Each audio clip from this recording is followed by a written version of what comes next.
Hi! Hello po! Hi! Hello! Sa mga kababayan. Sa Enzo po. Nakapanood ko lang sa Thailand vlog niya. Wow! Tapos nandito na kaagad kami. So nanonood daw po sila ng mga vlogs natin. Hello po!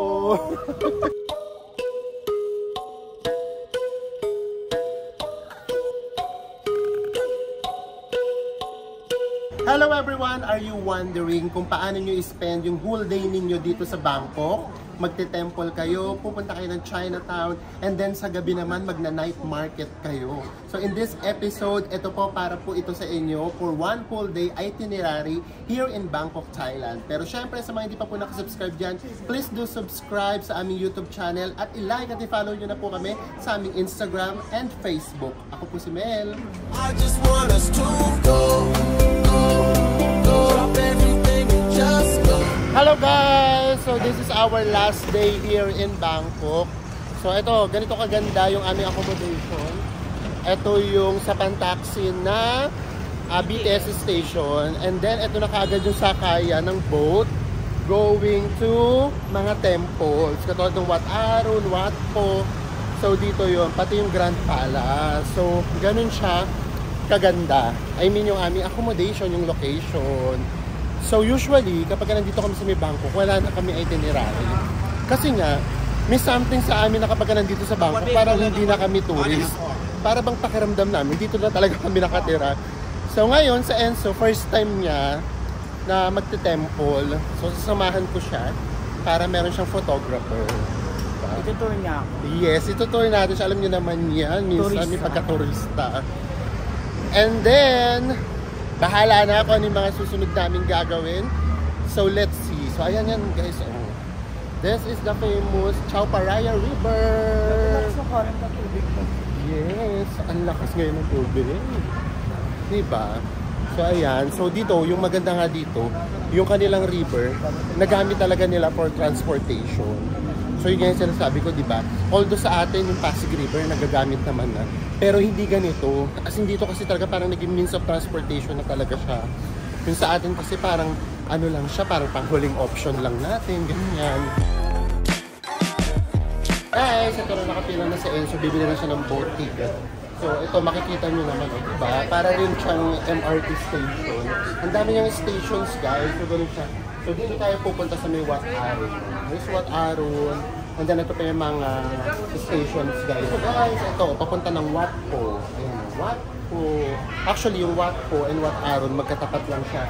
Pero nasa may gitna siya ng river. Kailangan mo dumaan ng river. So ang mangyayari from Wat Arun, tatawid ka ng bangka. Para makarating ka sa may Wat Po. So tignan natin kung makakatawid pa tayo ng Wat Po. Oh, ito na daw guys! OMG! Bukas ngayon yung ano. Just kayo sasakyan natin guys, look! Open siya. Hindi katulad dati na parang ferry. Pwede sa baba. Yung sa baba. Ito yung sa taas, look guys. Oh. Diba? Sunbathing. Tapos ito sa baba naman. Pwede rin naman dito. Kaya lang kasi iba umakit doon sa taas. Kasi nga, ang ganda talaga nung ano dito, ng water system dito. Kasi para kayong namamasyal. Marami kayong madadaanan ng mga tourist spots. Yun nga, yung iba't ibang klase ng temples, padadaanan nyo. So dito tayo, ayaw naman natin umitim. Kasi nakita nyo naman siguro ngayon guys, no? Yung mukha ko, maputing maputi.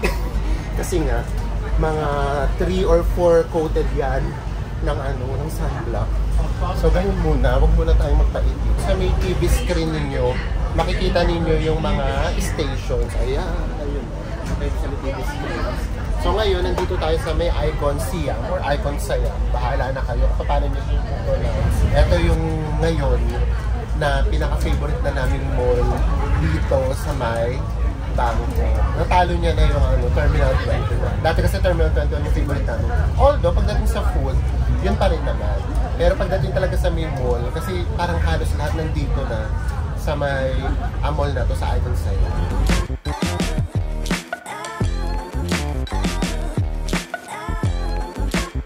This is it guys! Nandito na tayo sa may Wat Arun.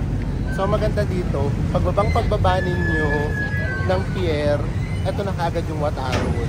Ayan na kaagad siya. So nakikita na kaagad natin siya. Unlike yung ibang temples, lalakarin mo pa siya, lalo na yung mga nandun sa may pinaka-main road. So ito hindi. Pero may entrance fee rito. So titignan natin ngayon kung magkano. Nakalimutan ko na kasi last time kung magkano. Daming tao guys! Daming turista talaga sa Thailand. Grabe guys, ganito karami yung tao. So you have to pay 100 baht. And then, kapag may ticket na kayo, bago kayo pumasok, bibigyan kayo ng water. So yung pagbibigay ng water, yun yung hudyat. Kung gaano talaga kainit dito. Kaya para iwas uhaw, ayan, bibigyan kayo ng water. So, papalit nyo lang yung ticket ninyo.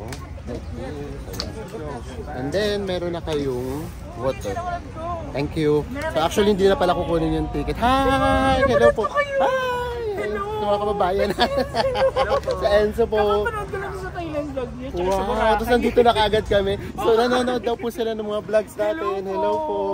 So na-meet natin si Miss Cheska. Diba nakakatuwa? Pinapanood niya daw yung mga Thailand vlogs natin. Tapos ngayon nandito na sila. Tapos, not tempo rin, nandito rin tayo. Di ba nakakatuwa yun? So, ayan na, papasok na tayo, pero bakit may pila? Kasi nagpipicture. Grabe guys, yung unang punta namin dito, hindi pa ganito karami yung tao. But now, look, ang dami talaga guys. Parang talaga kami nag-excursion.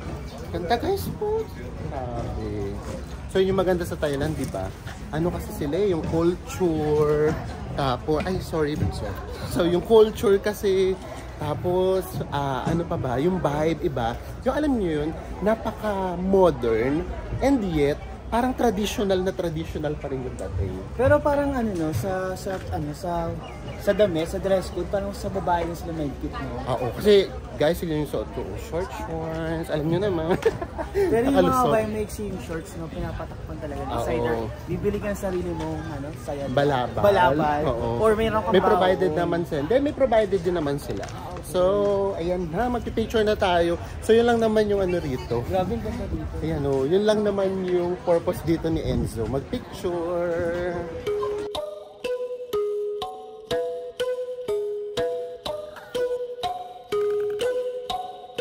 So guys, sa kalagitnaan ng pagpipictorial namin, ayan, yung sapatos ko, nakita nyo ba? Bumuka. At again, na-expired yung ano, yung glue. Totoo pala yun. Pangalawang beses ko palang ito nasusuot. Makikita nyo naman, kinis-kinis pa yan. So, bumuka na siya. Naging ano pa tuloy ako, instant sure repair.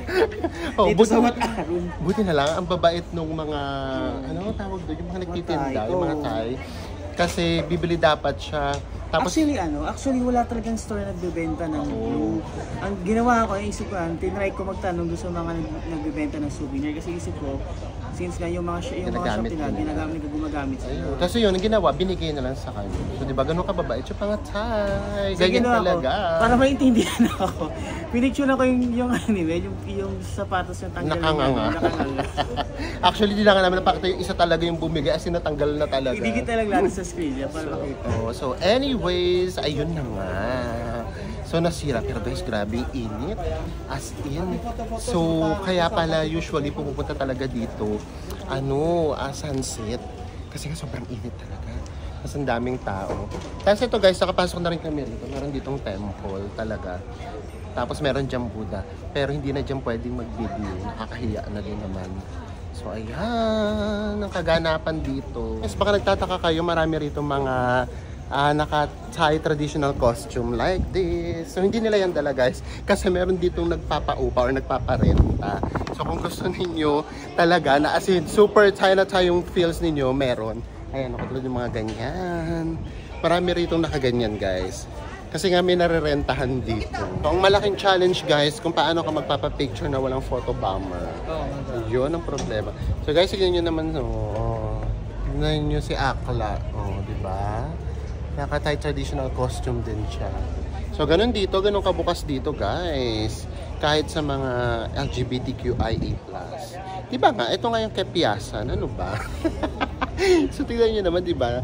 Naka-Thai traditional costume din siya. And nobody cares. Kami lang. Very Filipino. Kami lang pumansin. Pakchismosa. So anyways, grabe ang ganda niya.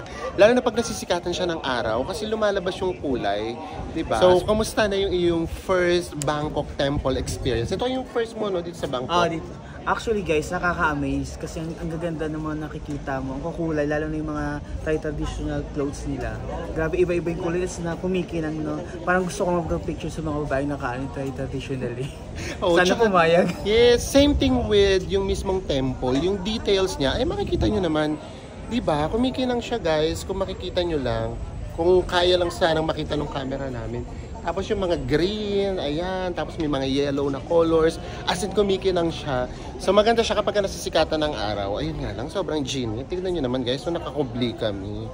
Kasi nang init talaga guys.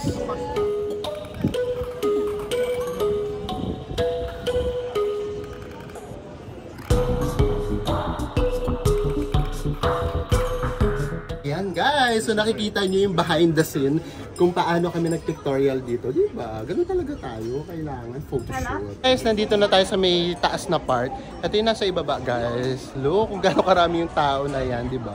Tapos ayun yung nakakaganda ng vibe dun eh.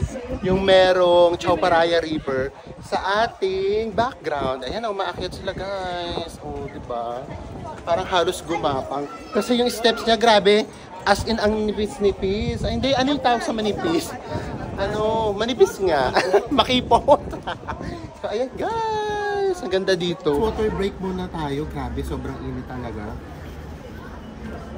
Pati yung tubig namin, naging lukewarm water na siya. As in, parang mainit na talaga. So, ayun nga pala ha. Ang entrance fee rito, again, it's 100 baht. And then yung ferry, from Saturn Pier going here sa Wat Arun, 30 baht. So, balik ang 60 lang. So, all in all, kung ito lang yung pupuntahan nyo, 160 baht lang yung magiging gastos ninyo. Guys, ito na may sasakyan natin papuntang Chinatown. So, yung pamasahe, 30 baht. Ito, diba guys? Fashion Transformers. So, yung kanina, double decker siya. Meron siya dun sa may taas. Ito wala. Lahat to sa may loob.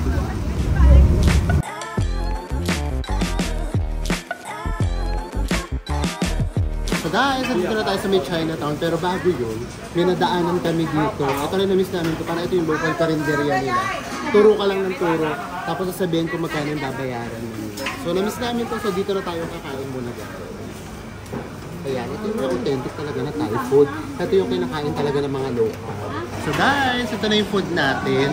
So 60 baht lang to guys. So sa akin may chicken, may pork, and then merong scrambled egg. Tapos ayan, bibigyan nila kayo ng ganito, may straw yan. Ganun dito kahit tubig yung straw. So nakita nyo naman yung mga locals, diba? Dito sila kumakain. So dati, nung dito kami natira, ganito yung ginagawa namin. Kaya na-miss namin siya. Tapos ito, kung makikita nyo, itong mga gulay na to, free yan. Kukuha na lang kayo doon ang kukuha kung gusto nyo. So let's eat! So guys, ito na guys. So lalakad na tayo dito sa may kahabaan ng Chinatown. Yes! So para lang din tayo nasa Quiapo, guys. Pero based sa nabasa ko, isa to sa may pinakamalaking Chinatown in the world. So ayan guys, kung makikita nyo yun, pwedeng pumasok sa loob. So may loob-loob siya. Ganun siya kalaki guys. Pero yung paninda niya nga, katulad din sa atin. Para rin sa may Chinatown, sa may Pilipinas. Guys, hindi ito totoo ha. Hindi ito yung sinasabi namin sa inyo na bilihan ng ginto na nakaano lang sa bangketa. Iba pa yan. Hindi yan. At saka sa mga paanong mamili ng pasalubong, dito yung siguro mas maganda at mas makakamura kayo. Yes. Kasi kung doon sa may mall kayo, yes, convenient, ganyan, malamig, pero mas mahal siya. Unlike here, mas mura dito, pasok-pasok lang kayo. Ayan, we are here at Chinatown. Is para talaga siyang divisoria. Meron siya mga section-section. For example, dami nandun sa kabilang side. Tapos sa may kabilang side naman halimbawa mga bags or whatsoever. Ganun siya. So parang doon din sa... Yan, mga pouch-pouch. So parang ganun siya sa atin sa may Pilipinas din. So parang merong section na puro... Ano tawag doon? Puro bilihan ng tela. Tapos bilihan ng mga souvenirs. So parang ganun din siya. Kaya ito talaga, mas malaki talaga siya. Ang laki niya talaga guys. Mura nga lang guys. Meron doon leather na belt, 35 baht lang. So parang mga nasa may 50 pesos. Basta ganun kayo na mag-compute guys, 1.6. So pumasok tayo sa may pinakaloon. Ay, may dadaan mo doon.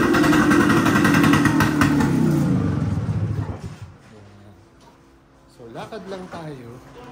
So ito, paglabas natin ito, meron tayong lalabas na parang eskinita doon para mga bilihan yata ng pasalubong. Guys, di ba? Dilim yung patanel na, guys. So, ganun dito nga. Para nga siyang baklaran na Quiapo na Divisoria. Ayan. Ayan, nakikita nyo. Mga lace.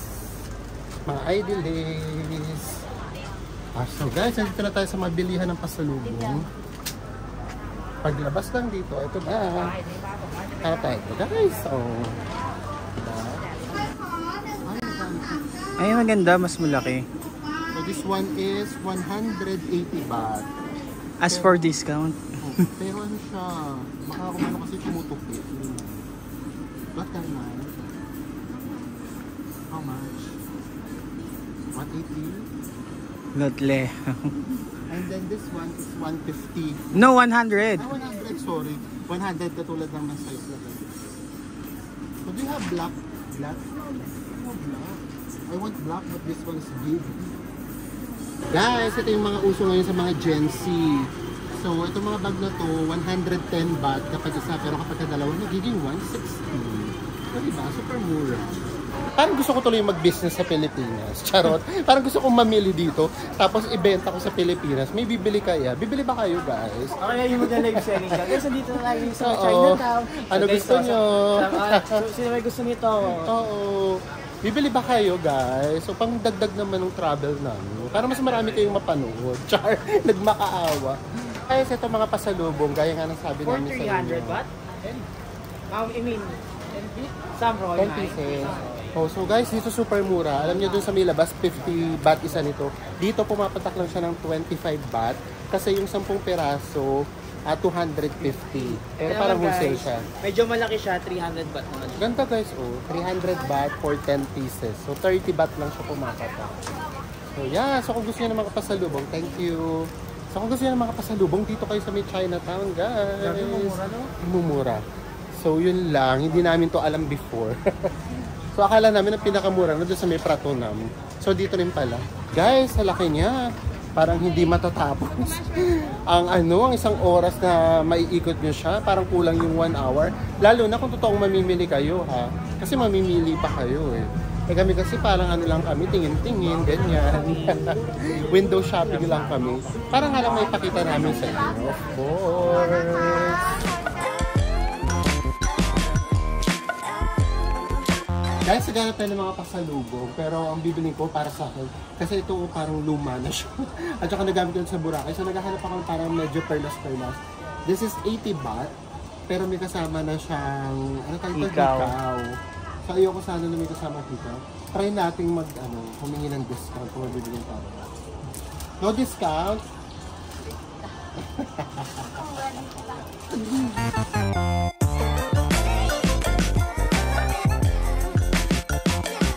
Try natin. This is for 20 baht kapag isa lang. Huh? Parang okay na.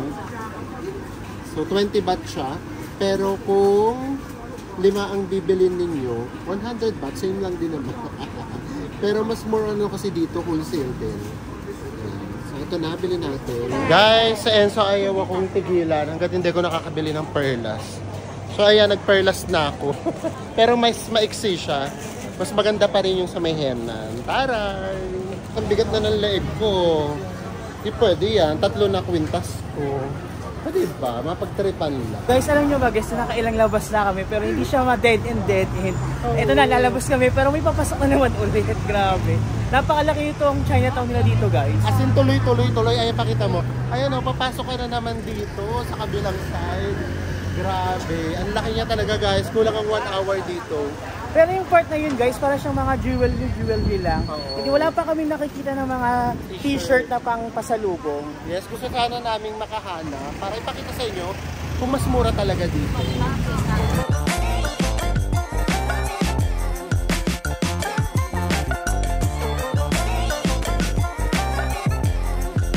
Guys, gabi na. So para makumpleto yung inyong araw dito sa may Bangkok, pumunta kayo sa mga night markets. So bukod sa may Chatuchak Market, at saka saan nga yung isa, yung hindi natin pinuntahan ngayon dapat? Wamum o Wamam, yun doon sa mga may sumasayaw na mga lalaki. Mga board na sumasayaw, nakapambabae. Hindi na namin pinuntahan guys kasi malayo-layo. So pwede nyo rin pagpilian itong Asiatic. Itong Asiatic, perfect to doon sa mga naka-stay, sa mga nandoon sa hotels na nasa may riverside, katulad namin. And guys, free shuttle siya. Yun nga lang talagang medyo maghihintay ka. Actually, dati yung Icon Siam, free shuttle din siya. Ngayon 10 baht na. Nagulat nga ako eh. So ayan, so dito rin, meron din dito para mga night market. Pero hindi ko alam, baka mas mahal dito ng kaunti. Pero kaya kami nandito, syempre tambay-tambay lang. And then kakain. Kasi kanina pa kami gutom. And magna 9 PM na guys.